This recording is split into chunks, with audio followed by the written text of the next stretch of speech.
ফাঁসি ফাঁসি ফাঁসি চাই, খুনিদের ফাঁসি চাই, এই হত্যাকারীর বিচার চাই, খুনিদের ফাঁসি চাই।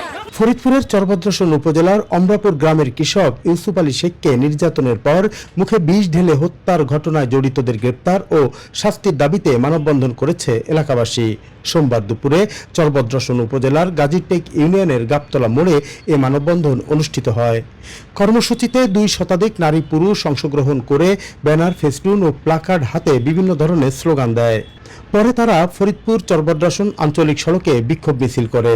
তাদের অভিযোগ, ঘটনার পরেই হত্যাকাণ্ডের সাথে জড়িত 4 জনকে গ্রেপ্তার করলেও অন্যদের গ্রেপ্তারে নিষ্ক্রিয় রয়েছে পুলিশ।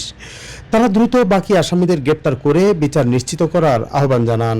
প্রসঙ্গত, গত 1 আগস্ট সন্ধ্যায় ইউসুফ আলীকে গুরুতর অবস্থায় উদ্ধার করে ফরিদপুর মেডিকেল কলেজ হাসপাতালে আনা হলে সেখানে চিকিৎসাধীন অবস্থায় 3 আগস্ট ভোররাতে মৃত্যু হয়। পরিবারের অভিযোগ, তাকে চর এলাকায় নিয়ে নির্যাতনের পর জোরপূর্বক বিষ খাইয়ে দেয় দুর্বৃত্তরা। মারা যাওয়ার পূর্বে তিনি একটি ভিডিও সাক্ষাৎকারে জড়িতদের নাম বলে যান। এ ঘটনায় রাতেই নিহতের স্ত্রী ডালিয়া বেগম বাদী হয়ে 7 জনের নাম উল্লেখ করে এবং অজ্ঞাতনামাদের নামে মামলা দায়ের করেন। শেখ মোহাম্মদ ইউসুফ আলীকে নৃশংসভাবে হত্যা করা হয়েছে।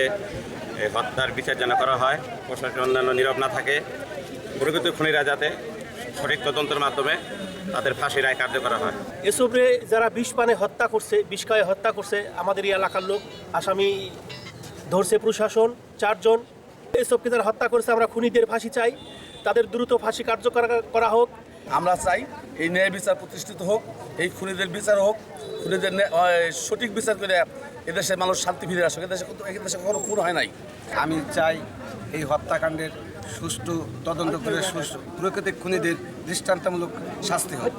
প্রশাসন তাদের বিচার দিচ্ছে না, 15 দিন হলো এখনো তার আসামি কেন ধরা হয়নি? আর এই প্রশাসন কেন এই বিচার হয়নি? মাটির তলের থেকে কিন্তু এরা আসামি ধরে এনে বিচার করতে পারে, কিন্তু আইনের মাধ্যমে কেন তাদের বিচার হচ্ছে না? কেন তারা এখনো ঘুরে বেড়াচ্ছে? দায়কে নিয়ে নির্মলভাবে হত্যা করছে, মারার পরে মুখে বিষ ঢেলে দিয়ে তারে মারছে তারে। এইবার তো আমরা আসামির কোনো বিচার পাচ্ছি না। এই বিচারটা আমি আবেদন করছি আপনার কাছে, আমি সরকারের কাছে, প্রশাসনের কাছে আমি বিচারটা চাই। এই সব আসামিরা বাহিরে আছে, এখনো তাদের গ্রেপ্তার করা হয় নাই। প্রশাসনের কাছে আমরা বিচারের আওতায় দাবি জানাচ্ছি।